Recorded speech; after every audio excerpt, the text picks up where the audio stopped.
Você comprou um terreno e perdeu o contato com o vendedor, ou ele faleceu, ou até mesmo a loteadora que te vendeu veio à falência. Tem solução para conseguir a escritura do imóvel? E aí, tem, Manu? É o que a gente vai responder hoje aqui no podcast. Pergunta difícil. Não, brincadeira. Tem solução. Na verdade, tudo tem solução, né? A gente só precisa encontrar realmente os mecanismos corretos. Uhum. E isso é uma dúvida muito recorrente dos clientes, eu vejo. E também presente nos advogados, assim. Vou entrar com uma usucapião para esse tipo de situação? Na verdade, a gente tem um mecanismo que chama adjudicação compulsória, que há muito tempo ele foi somente na possibilidade judicial.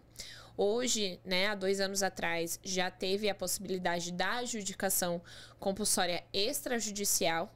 Ainda existem muitos cartórios resistentes à elaboração, né, do procedimento, da ata, enfim. Mas ela é lei, né? Já foi instituída via lei, ela já é uma realidade no Brasil hoje. E o que é essa adjudicação compulsória, né? Um nome tão complexo assim, meio confuso, mas é exatamente o mecanismo que possibilita a regularização quando você tem um vínculo, né? Tem um contrato, você precisa ter esse contrato com a pessoa que te vendeu.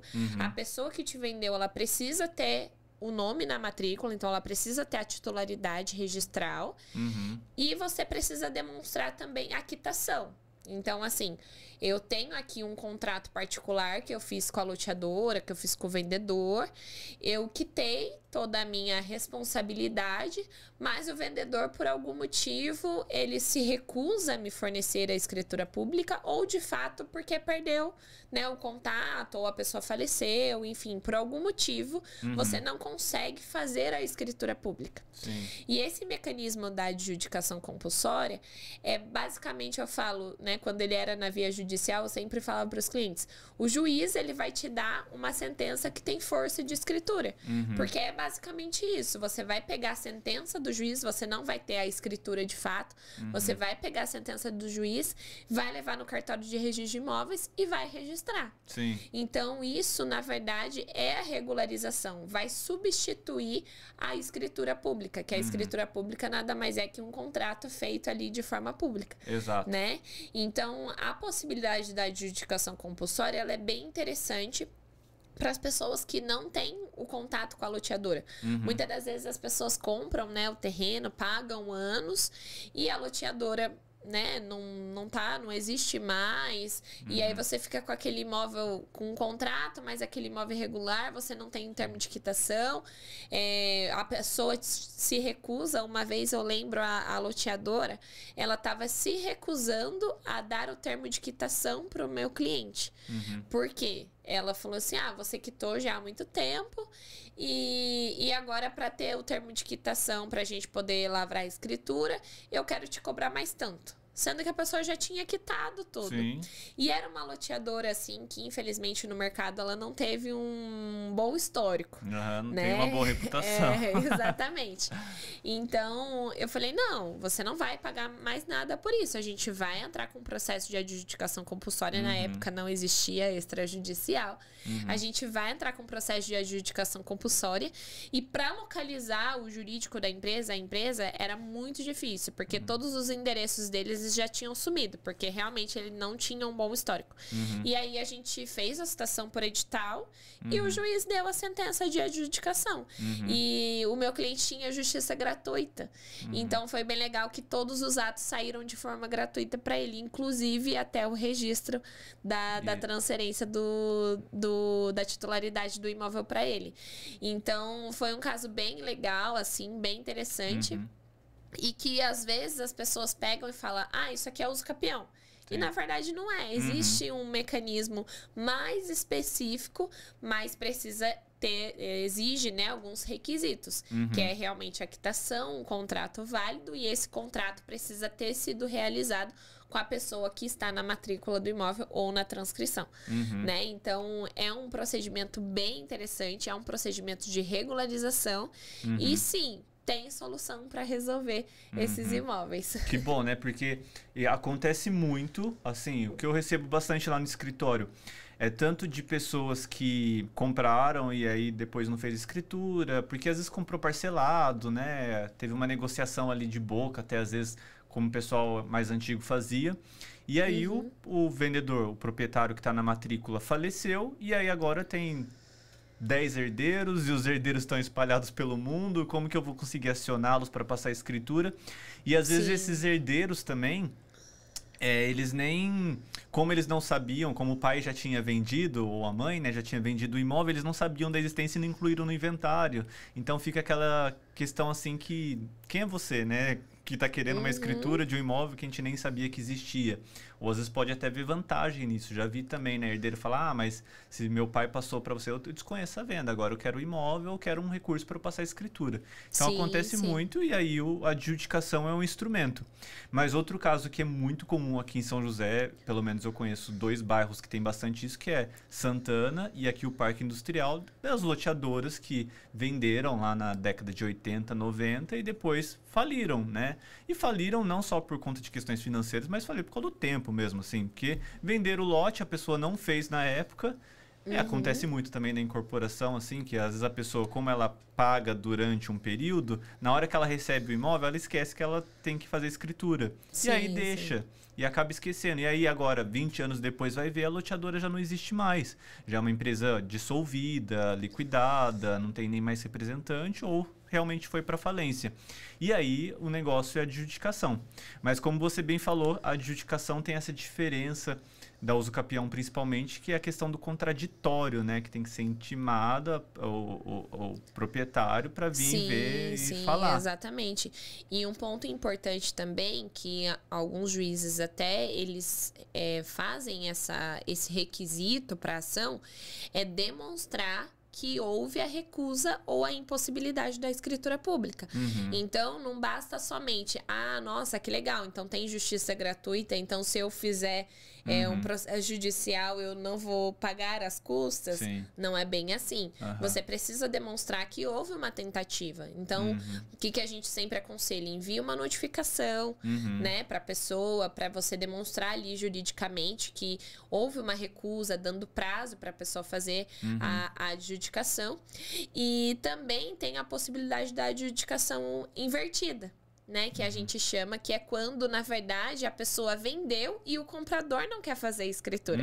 Nossa, só que daí, então, isso daí é bem interessante falar, só que daí o que a lei, ela traz, né? Na verdade, não é nem a lei, isso não tem uma previsão legal, mas é uma previsão mais jurisprudencial e de doutrina, né? Traz que a possibilidade de fazer o comprador, o vendedor, ele tem a possibilidade de fazer essa adjudicação invertida, que é quando o comprador se recusa a fazer a escritura pública e o vendedor fica ali com o imóvel no nome dele por anos, com responsabilidades em relação ao imóvel que, na verdade, ele já vendeu há muito tempo, mas a pessoa não quer fazer a escritura pública, porém, o vendedor que vai arcar com os custos. E aí ele precisa arcar com custos, né? Precisa demonstrar que houve a quitação e precisa arcar com ITBI, precisa arcar com gastos de, né, emolumentos cartorários e se não tiver justiça gratuita, também com as custas processuais e também com os honorários advocatícios, né? Porque precisa de um advogado para fazer isso. Então, assim, também tem mecanismos para isso. Mas aí o vendedor precisa estar ciente de que ele vai assumir realmente ali todas as despesas para que o imóvel saia do nome dele. O que numa compra e venda tradicional, na verdade, quem arca com isso é totalmente o comprador. Até pelos termos da lei. Sim. Exato. Seria uma boa alternativa se não tivesse esses custos, né? Mas também não tem como o Estado delegar, colocar ali a certidão, porque até como você falou, isso é importante ressaltar, que no final desse processo saiu uma carta de adjudicação. E essa carta já é válida como escritura, né? Eu até tive um cliente recente que eu terminei, eu entreguei a carta para ele e falei, agora você registrar. E aí depois ele me perguntou, ele demorou demorou um tempo, depois ele me perguntou, e onde que eu levo para intimar a pessoa para fazer a escritura? Aí depois eu falei, não precisa, é só levar no registro. E ele acabou indo no de notas, no cartório de notas. Aí quando chegou lá, ele falou, vim fazer a escritura. Aí a pessoa falou, não, isso aqui você leva direto no registro e tal. Porque gera essa confusão. Aquilo lá não é um alvará, né? Porque acontece também, às vezes, de uma empresa, ela já foi dissolvida, ela tá com liquidante, não sei o quê. E aí, quando entra com processo pro juiz dar outorgar um alvará para um terceiro transferir aquela escritura, um representante da empresa, algum acionista que fazia parte e tal, para ele vir e conseguir passar a escritura com aquele alvará. Isso é uma coisa. Agora, a adjudicação já é o ato em si. O judiciário dá como se fosse a escritura, você leva e registra no cartório. Exatamente. Mas é uma alternativa que precisa ser mais propagada pelos advogados, porque a gente vê que muitos acham dificuldade justamente por conta dessa questão de comprovar recusa, e às vezes olha lá na junta comercial, vê que a empresa foi dissolvida e já nem faz uma tentativa, porque se você olhar bem, quando a empresa é dissolvida, a loteadora, no caso eu tô falando, normalmente delega um liquidante, e esse liquidante, se ele for no cartório, ele consegue transferir a escritura em nome da empresa, porque ele ficou responsável por fazer todas as obrigações da empresa após a dissolução dela. E às vezes aí os advogados, por praticidade, para não querer procurar esse liquidante, já vai direto para uso capião, né? Sim, e aí o uso capião tem outras questões burocráticas, né? Outras questões, outros gastos, né? Geralmente na uso capião você precisa de um levantamento técnico, então a pessoa precisa contratar um engenheiro. Então, assim, certidões, inúmeras certidões, você precisa dos confrontantes, da anuência ou citá-los. Então, são fases processuais que são exigidas na uso capião que na adjudicação você não precisa. Então, automaticamente se torna um procedimento, embora, né, seja judicial ou através do extrajudicial, é um procedimento mais simplificado do que a uso capião. Sim. E é o mais correto, né? Porque eu falo assim, a uso capião, embora ela seja uma medida muito, muito protetiva da regularização, ela é bem expansiva, né? Porque várias possibilidades nos leva ao uso capião. Mas ela realmente é a última da linha da regularização. Sim. Então, a gente sempre vai fazendo as eliminações, né? Então, será que dá inventário? Não dá inventário. Será que dá compra e venda direto? Não dá compra e venda direto. Dá adjudicação? Não dá adjudicação. Então vamos para o uso capião. E não para pegar o uso capião na frente de tudo isso e fazer a uso capião. Exato. Né? Então, é muito importante a gente eliminar todas as formas de regularizar. E sempre quando o cliente chega no escritório, eu sempre falo para ele, falo assim, olha, o caminho da regularização ele é muito vasto. Geralmente a gente tem várias possibilidades de regularizar o imóvel, mas a gente vai naquilo que é mais benéfico, né? Naquilo que é mais vantajoso financeiramente, naquilo que tem uma economia de tempo também, porque muitas das vezes tempo é muito necessário, né? Às vezes a gente está lidando ali com clientes mais idosos, então a gente precisa que o tempo é mais precioso do que o tanto que ele vai gastar. Então, tudo isso precisa ser analisado numa possibilidade de regularização. E a adjudicação compulsória, eu vejo que ela acaba ficando sempre ali esquecida, né? Em stand-by, as pessoas não sabem como fazer, muito bem como fazer, muito bem como lidar, quais os documentos necessários, o que de fato ela tem de requisito que diferencia ela da uso capião, né? Porque eu acho que falta isso. Ou então, às vezes, a pessoa fala assim, o meu cliente é o terceiro da posse ali, são vários contratos. Será que dá adjudicação? Mas não tem o vínculo com a pessoa que está na matrícula, que é importantíssimo. Né? Então, eu vejo assim que a adjudicação ela acaba sendo um pouco negligenciada e esquecida. Porque a uso capião vem como um procedimento que todo mundo conhece, então tudo é uso capião.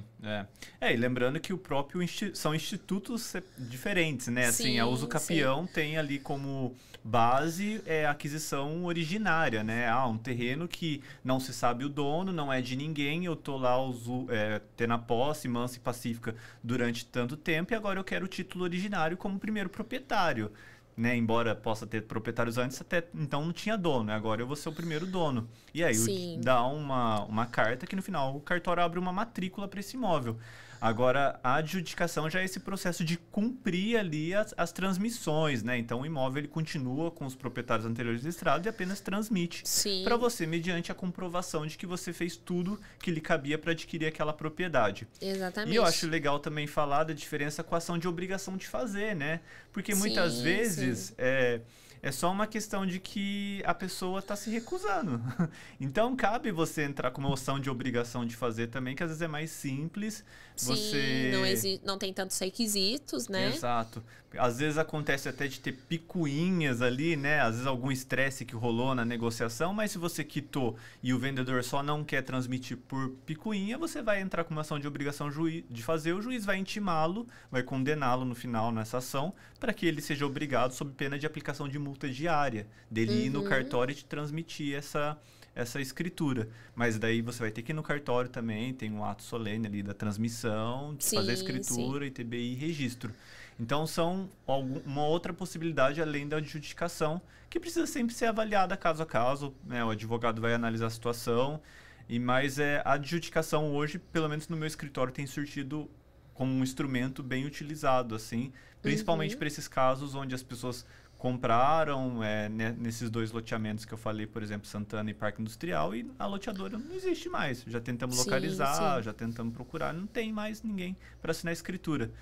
Mas assim, o uso capião, só para a gente ter um outro ponto de vista aqui também, às vezes ela é útil, por exemplo, tem alguns loteamentos que eles vendem parte ideal, e aí o uso capião já é a oportunidade da pessoa individualizar, né? Porque se ela faz a adjudicação, depois ela precisa fazer uma divisão amigável com o vizinho. Exato, exatamente. Então, a uso capião, ela também traz benefícios de regularidade eu falo até da questão da construção ali, né? Porque vai sair uma matrícula já trazendo a realidade do imóvel. Então, vai trazer uma casa, né? Não vai trazer como terreno, vai trazer como casa. Aquilo que você colocar no memorial descritivo vai ser realmente ali descrito na matrícula. Então, a uso capião, ela também tem funções mais detalhadas do que a adjudicação. A adjudicação, ela realmente vai só fazer ali a transmissão da propriedade. Mas a uso capião, ela consegue ser mais abrangente, né? Porque ela tem essa função mesmo de regularizar o imóvel como um todo. E que nem você falou, às vezes, que nem tinha um cliente uma vez, que falou, eu quero fazer adjudicação. Só que ele comprou o terreno com um vizinho. E se a gente fosse tentar o desdobro, não dava a lei de parcelamento do solo. Eu falei, olha, não dá pra gente fazer a adjudicação, porque vocês lá na frente não vai resolver o problema. Vocês não vão conseguir individualizar a casa de vocês. Vão ficar em condomínio um com o outro. Vão ficar junto ainda, em um único terreno. Então, a uso capião, nesse caso, é mais adequada, porque ela já vai regularizar tanto a questão da propriedade, mas também a questão da construção. Porque a uso capião, ela tem esse mecanismo, né? Essa possibilidade de trazer essa regularização. Aí, ele até custou a entender, depois ele, não, entendi, então tá certo. Por isso que eu falo, é importante a gente fazer o estudo preliminar exatamente para a gente poder identificar. Inicialmente, você olha e fala, tem vínculo e tal, tem a quitação aqui, a adjudicação. Vamos lá. Mas aí, será que vai resolver o problema do cliente como um todo? Exato. Nem sempre. Você tem que ter um fim ali que você quer alcançar e justamente analisar a situação como um todo. Porque justamente quando o cliente procura também, às vezes ele já está no momento que ele quer vender, ele quer fazer negócio, então ele quer uma solução para a propriedade dele, não simplesmente ter um documento no nome dele. Esse caso eu já vi muito lá, que eles venderam o lote, dividido em 2 partes, então cada uma tem uma parte ideal. Então, você olha na prefeitura, tem 2 IPTUs e as pessoas acham que já está regularizado. Só que um fato na prefeitura tá 2 IPTUs não quer dizer que no cartório tem uma matrícula para cada um. Eles têm muito problema com isso, né? De achar que o IPTU separado já é a individualização dos imóveis. Não. E, na verdade, não é. Exato. Né? Porque um bom sinal, é a prefeitura. Né? É um bom sinal porque a prefeitura já fez o desdobro lá em 2 partes. Mas esse desdobro precisa ser levado para o cartório. E aí, quando faz só a adjudicação nesse caso, depois ainda tem que chamar o vizinho para fazer uma divisão amigável, que pode ter custo, tudo mais. Mas é isso, eu acho que são alguns dos instrumentos que a gente conhece, né? A uso capião sempre é mais burocrática, tem mais coisas para fazer técnicas, demanda intimação de confrontantes, às vezes de MP e tudo mais, que pode demandar mais também, né? Sim, sim, a intimação da fazenda, do estado, do município, muitas das vezes, né, para impugnar alguma coisa, enfim. E a adjudicação é um procedimento muito mais simplificado, né? E tem a finalidade de regularizar a propriedade, que eu acho que é o mais importante, né, para o nome do nosso cliente. E eu sempre falo, eu gosto muito de fazer a regularização, gosto de trabalhar com isso, e a gente tem que disseminar mesmo as possibilidades. Porque quanto mais a gente fala, mais as pessoas conhecem, mais elas vêm à procura, né? Então, a adjudicação, eu acho que a gente precisa falar mais dela. Sim. Né? Porque ela acaba ficando esquecidinha ali.